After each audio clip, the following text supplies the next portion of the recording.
కారణం ఏంటి అంటే తను ఎందుకు చనిపోవాలనుకుంది, పిల్లల్ని కూడా ఎందుకు చంపాలనుకుంది, పిల్లల్ని ఎలా కన్విన్స్ చేశారు, ఆమె ఎలా చేసింది, ఈ విషయాలు ఏవి బయటకు రావట్లేదు.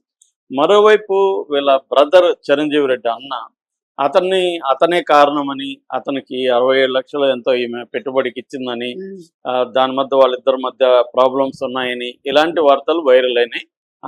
హంతకుడు, అన్న పోలీసుల అదుపులో ఇలాంటి టైటిల్స్తో వచ్చేసాయి.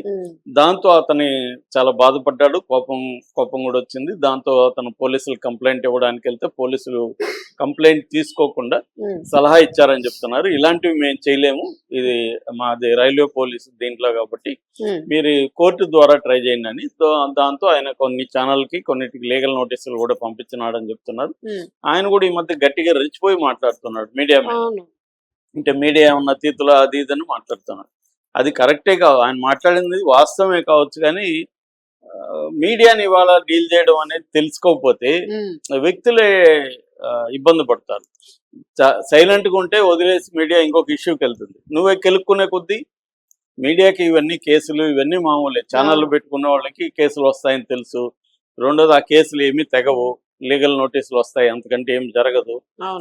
పోలీసులు ఒకవేళ ఎఫ్ఐఆర్ చేసినా ఎంతమందిని అరెస్ట్ చేస్తారు? అది ఒక 1000 టైటిల్స్ వచ్చుంటాయి ఆయన మీద.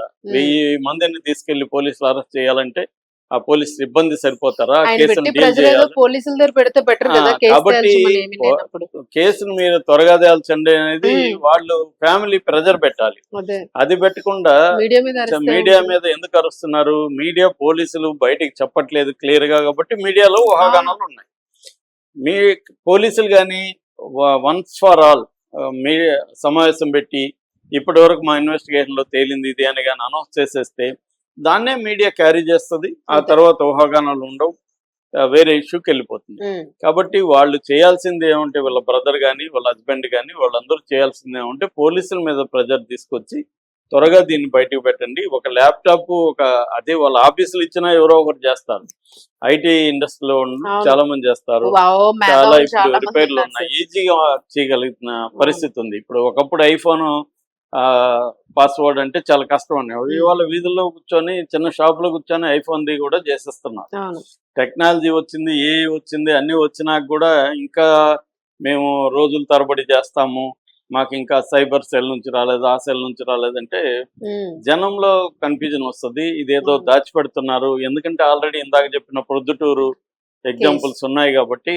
అలాగా అంత సెన్సేషన్, అది మర్డరు సెన్సేషనల్, ఇది దాన్నే బయట పెట్టాల. ఇదన్నా ఆత్మహత్య, దీన్ని ఎందుకు బయటపెట్టలేదు? దాంట్లో అంటే ఏదో ఉండొచ్చు విషయాలు, దీంట్లో ఏమున్నాయి అన్న అనుమానాలు వస్తున్నాయి.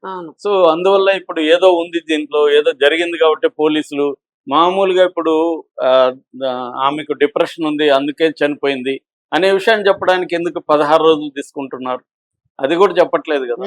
అంటే దీంట్లో ఏదో ఉంది, విషయం ఉంది కాబట్టి ఇన్ని రోజులు చెప్పట్లేదు అని జనం అనుకుంటే వాళ్ళ తప్పు ఎందుకు అవుతుంది? సో అలా అనుకునే విధంగా పోలీసులే బిహేవ్ చేస్తున్నారు. వాళ్ళ కారణాలు వాళ్ళకు ఉండొచ్చు, కానీ దానివల్ల జనంలో అపార్థాలు వస్తున్నాయి.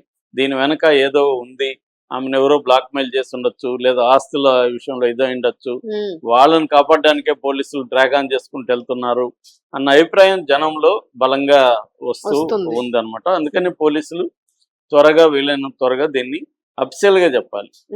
ఇప్పుడు ఆ ఫోన్ లో నిజంగానే ప్లీజ్ నన్ను వదిలేయండి అని ఉందా లేదా అనేది కూడా వాళ్ళు చెప్పాలి. అందుకనే కనీసం వాళ్ళు వీక్లీ వన్స్ అయినా ఒక నోటీస్ రిలీజ్ చేసినా కూడా సరిపోతుంది. సో ఈ ఊహాగానాలు ఇవన్నీ అబద్ధాలు, మేము ఇప్పటి వరకు ఎందుకు చేసాము అనేది చేసినా అయిపోతుంది. అదేమి చేయట్లేదంటే ఒక మామూలు సూసైడ్ సంబంధించి ఒక ప్రెస్ మీట్ పెట్టి చెప్పడానికి కూడా 20 రోజులు టైం తీసుకోవాలా? ఇది ఎప్పటికి అవుతుంది? ఇప్పటికి కూడా డెడ్ లైన్ కూడా పెట్టలేదు. ఫలానా రోజు మేము ప్రెస్ మీట్ పెడతామని కూడా లేదు. ఇది డ్రాగన్ అయిపోయి సైలెంట్ అయిపోతుందన్న అభిప్రాయమే జనంలో ఉంది.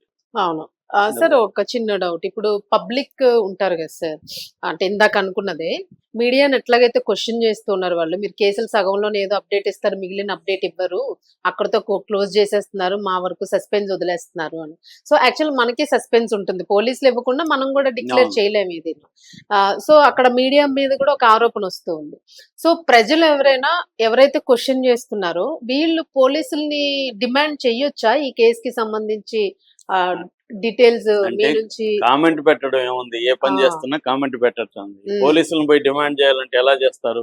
ఉమ్, పోయి ఆర్గనైజ్ చేసి ధర్నానో రాస్తారోకో చేయాలి. ఉమ్, వీళ్ళ నిత్యావతర విషయాల మీదే ఎవడు పట్టించుకోవట్లేదు. ఉమ్. ఈ విషయాల మీద పోయి ఎవరు చేస్తారు? కామెంట్ అనేది మోస్ట్ సింపుల్ గా ఈజీ థింగ్. పెట్టేసి. టైప్ చేసేయచ్చు, అయిపోతుంది. ఆ. కాబట్టి ఎవరు ఇది చేయరు. చేస్తే వాళ్ళ బంధువులే చేయాలి.